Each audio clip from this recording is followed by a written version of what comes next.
Hi, this is Ruthie Foster, and you are listening to the mixtape on Radio Fremantle.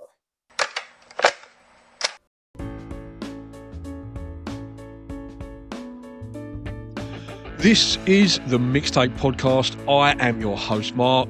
If you enjoy this week's episode, please feel free to rate it 5 stars wherever you listen to your podcasts. You can find over 140 archive episodes just by visiting the mixtapepodcast.com. And there you will also find the link to my Mixcloud. On the Mixcloud channel, you can also hear the music that my guests pick for their mixtape. Also on the website are my social media links and YouTube channel. You can find all of that good stuff at themixtapepodcast.com. Thanks so much for listening, and I hope you enjoy this week's episode. Hello and welcome to today's mixtape, and this week on the show, what an absolute delight to welcome Ruthie Foster to the show. How are you, Ruthie? Hi, I'm doing really well. Thank you. Thank you so much for making the time and coming on the show. Really, really appreciate it. So you are coming to Australia in April and May this year, touring with Eric Bibb and playing loads of shows, specifically for Western Australian people. It's the 23rd of April in Albany, the 24th at Bunbury Entertainment Centre, and for Perth people, it's April the 26th, Kalamunda Performing Arts Centre. RuthieFoster.com for all of the dates and ticket links and all of that good stuff. First of all, Ruthie, is this your first time in Australia as a touring artist? Have you been here before? Oh, yeah. I've been down there quite a few times, actually. After the pandemic, not a lot happened. But yeah, I've been to Western Australia. I've been all over. And how do you find like Australian audiences as opposed to, I imagine, largely American audiences you play for? Like they sort of different? How were you received at the shows? I've always found my shows very well received in Australia, Yeah. which is why I keep coming back down. It's just beautiful country wherever you go. I really enjoy getting a chance to explore while I'm there, and I've got several friends that are down there, so it's great to catch up with them when I'm there. Fantastic. And the WA shows, you're playing alongside Eric Bibb. How do you get to know Eric, and what's it like playing and touring with him? Yeah, yeah, I call Eric my spirit brother. We've known each other for a while.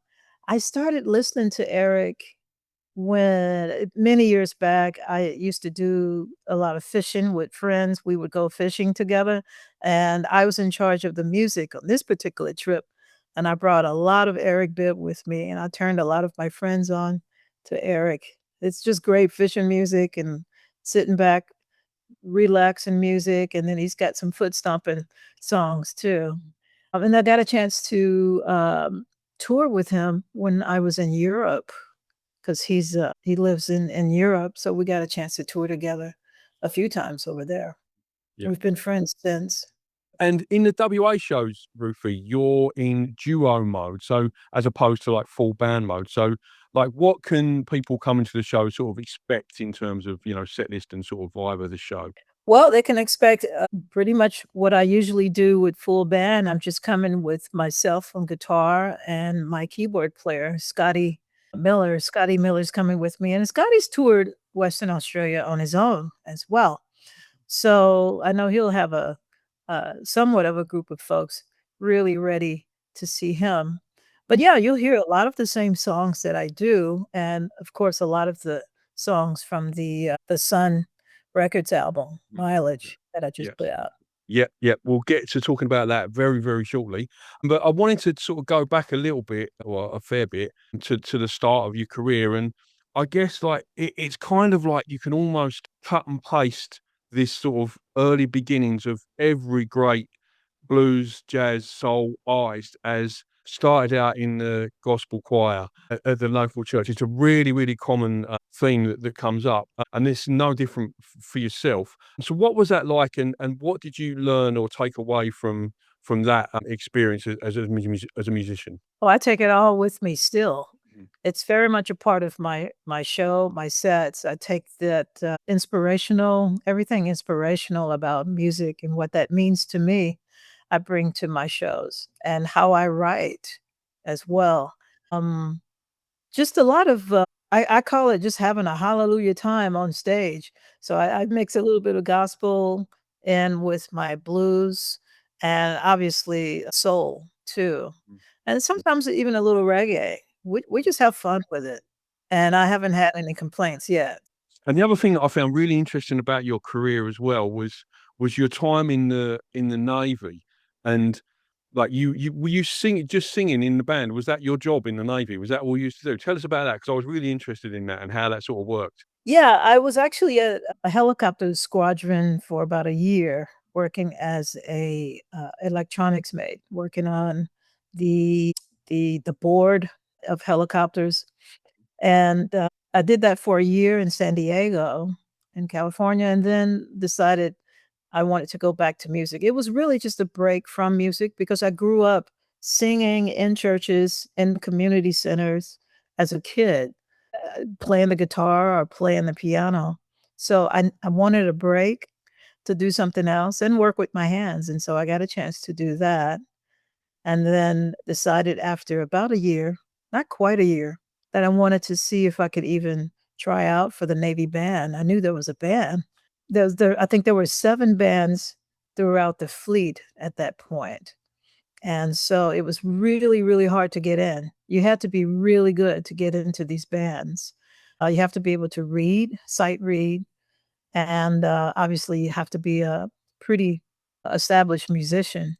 And I had just come from music school. I had just graduated from a commercial music college. So I was still pretty fresh with knowing how to read, how to sing, and decided to just try out for it. And I got in. And so I went to Norfolk, Virginia for 6 months.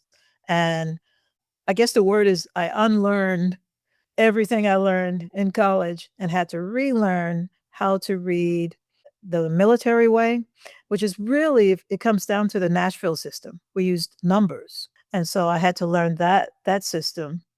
And I ended up in the Navy band Pride, the band in Charleston, South Carolina. I was their big band singer.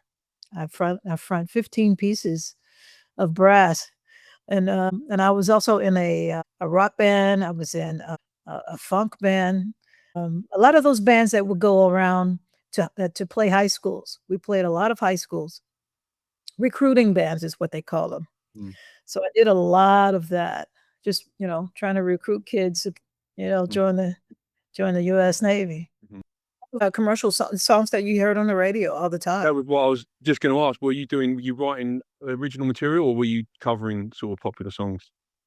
It was all covers. We could add original material if we really wanted to, but if you're in a high school, you better come you better come prepared and you better know what you're doing because they will boo you off the stage if you are not ready. So Yeah. we had dance steps, we had horns, we had a 9-piece Mm. funk band, the Wow. full thing. What an amazing experience. So we talked about you mentioned the album Mileage there, the latest album, Grammy award winning album, best contemporary blues album at the 2025 Grammys. I think you had like maybe 3 or possibly 4 nominations before that. Like, how did it feel to finally to win the Grammy? What was the night like for you? Yeah, actually that was my 6th nomination. Wow. Okay. And yeah, I'd been to the show. I call it the show. I had been to the show a few times. Mhm. And that particular year, I did not go. I was actually on a I was on a blues cruise, somewhere in the Caribbean. I had the opportunity to go, but it would have involved a lot of maneuvering and trying to get a plane to another flight to get there. So I just decided to just stay on the beach and have a good time and wish my friends luck. And then I found out on my way back home in the airport in Houston, Texas, the ceremony was still going. And so me and my tour manager sat at a bar at our gate to just watch the rest of the show. And it happened to be 15 minutes before they were gonna announce the contemporary blues category. And I couldn't believe it. They said my name, you know? And then, we had the whole bar, we had everybody at the gate, gate 14, watching with us. and the whole place exploded, and we had drinks everywhere, and everybody had, we just had a little party right there at the Houston airport. It's a great feeling, it really is. I think I was in shock mostly. I just sat there thinking that actually happened. That actually happened. Mm, And I got lots of love from my fellow nominees because I know and huge fans of every one of them. In fact, I'm about to go on a cruise with Joe Bonamassa. Yeah, and Joe was nominated that year too. mm, So yeah, we all know each other. We all get along. We all play together, and I think that's what makes this particular genre really special too. mm. We all Yeah. know each other, and it's not a competition. Mm, It's just about everybody's rooting for each other. That's mm. for sure. I Yeah. know I It's am. more like a family. It is that. Yeah. Yeah, yeah, absolutely. All right, so the album Mileage, I was looking at your website earlier, some really nice coloured vinyl, autograph vinyl, bundle, CDs, T-shirts, and all that stuff. RuthieFoster.com if you wanna get involved in there.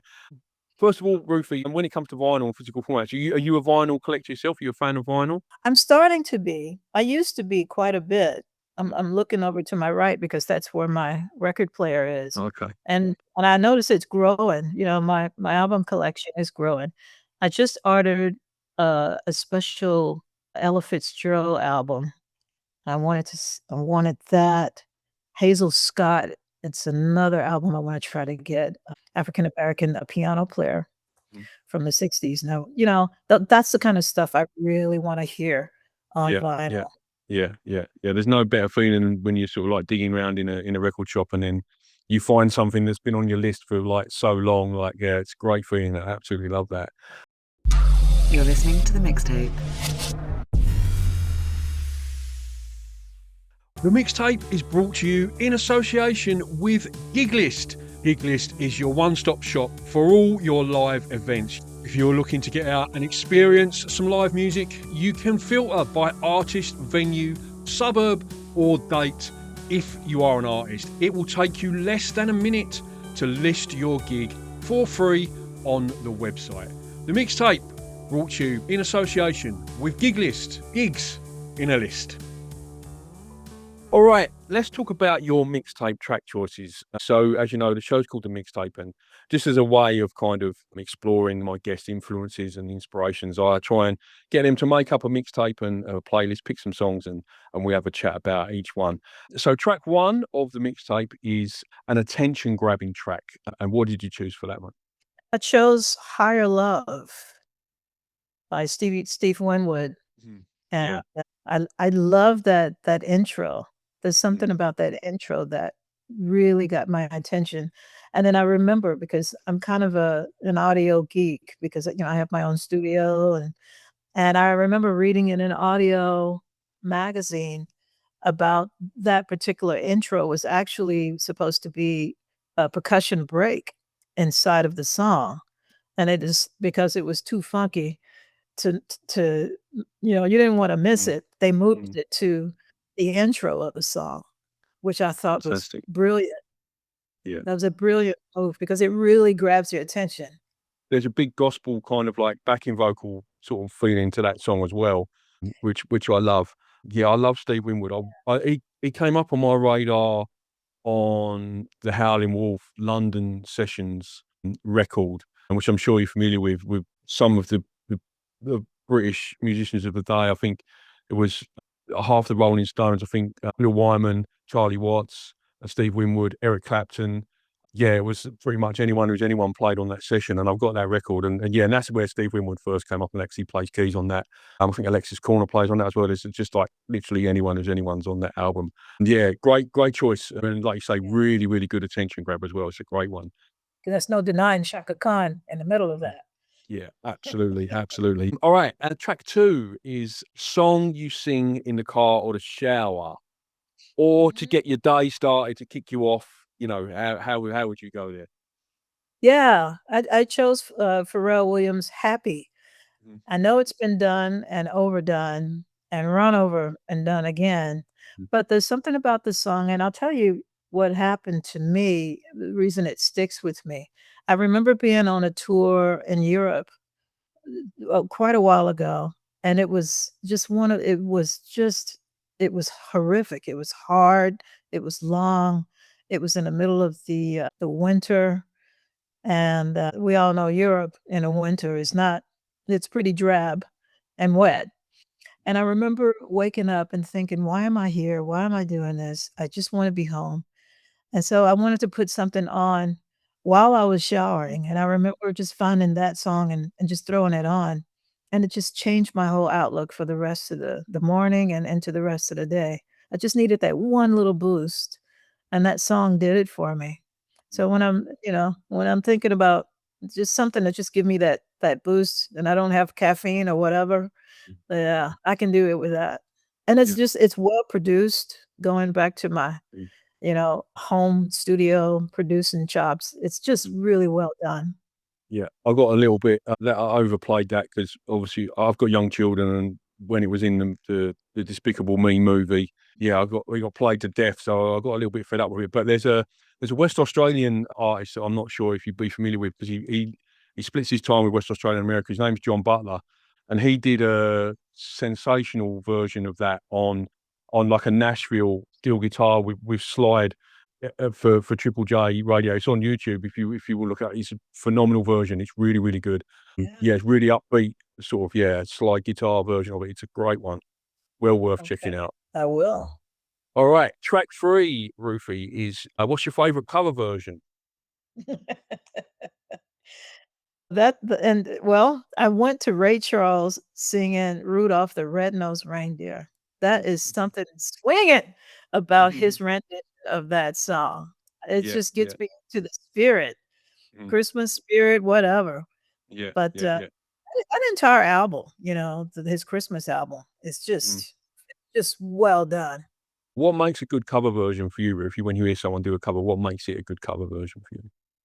For me, yeah, it's with that one, it's just about how that band is just swinging.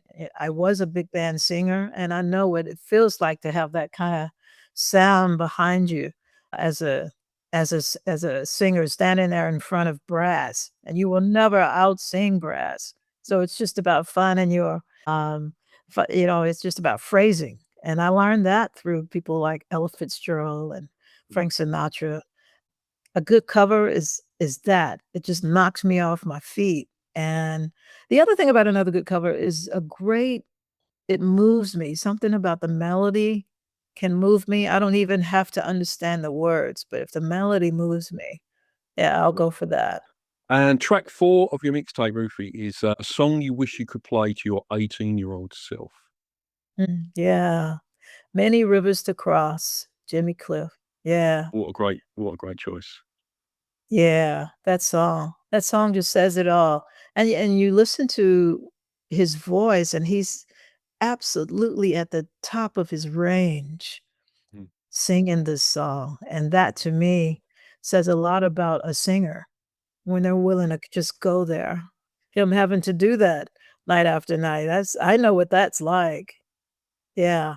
It's beautifully written and beautifully sung. What sort of stuff were you actually listening to when you were 18, Ruthie? You know, 18, I was still in a lot of gospel music at that point, but I had just started college, so I was getting into the blues. I was in a blues band and really just learning about the blues. Didn't really know a lot about blues, hadn't really lived a long time, right? So, here I was trying to put all of this feeling into these Etta James songs and Howlin' Wolf songs, not really knowing what I'm singing about, but doing my best.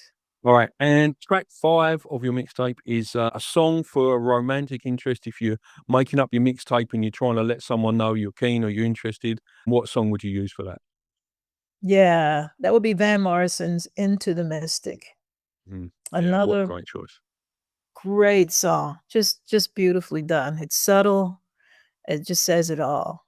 Yeah. I'm a huge Van Morrison fan. I think I've got all of his records apart from, like, some of the few latest ones, and I've been lucky enough to see him live about 15 or 20 years ago. in London. Really. Phenomenal show, phenomenal artist. He just keeps going. He's just one of those artists that I love. He's never on the nostalgia train. He just keeps putting out new stuff, new stuff, new stuff all the time. Yeah, what a great choice, and perfect love song as well. All right, and finally for your mixtape, Ruthie, it is a deep cut or an album track or a B-side. What did you pick for that? I picked Gregory Porter singing a Sting song, "It's Probably Me," Mhm, and I think I was running around, I was scrolling around on YouTube, and I found this. I think it was a special ceremony for Sting. A lot of mm, folks were there yeah, to sing his mm, songs, a multi-artist gathering, mm, and Gregory Porter sat on a stool and just the way it was almost like he was having a conversation, the way he sung it. mm, And I love it when a singer takes a song and they just turn it into their own thing, and he did that with that song. And you could see it in Sting's face, the little camera goes to his face while he's watching them, mm. and I just remember thinking and I love Gregory Porter anyway, and Sting, so to have those 2 things come together in one take was beautiful for me. Yeah. I think Eric Clapton co-wrote that as well, because I used to have that on a CD single, and it was billed as Sting and Eric Clapton. I know he plays on the original, but it was from Lethal Weapon movie soundtrack. It was a theme tune to that. The original version was, yeah. But yeah, I'm a big fan of Gregory Porter. I love a lot of his stuff, and yeah, he's done loads of radio sessions, and he's got loads of those clips on YouTube and stuff, live stuff that he's done is so good. Yeah, I'm a big fan of Gregory Porter. All right, Ruthie, we've got a few minutes left, so I'm going to throw some quick fire questions at you. So you don't have to be like one word answers, but they're just a final like sort of little quick fire questions. There's 5 of them. First of all, what's on your tour rider? Anything interesting or weird? Wow. What did I put on that? 'Cause we're due to redo it right now. Okay, here's something, a roast chicken. Okay, excellent. We just asked for a roast chicken because you can get those in grocery stores here in the States. Same over here. That Yeah, same in Australia. Yep, yeah, excellent, great one. And do you have a pre-show ritual? I do, actually, and it kinda came by accident. I like to do my set list before the show, just before the show. After I've walked into the hall, I can feel it after we've done rehearsal and sound check.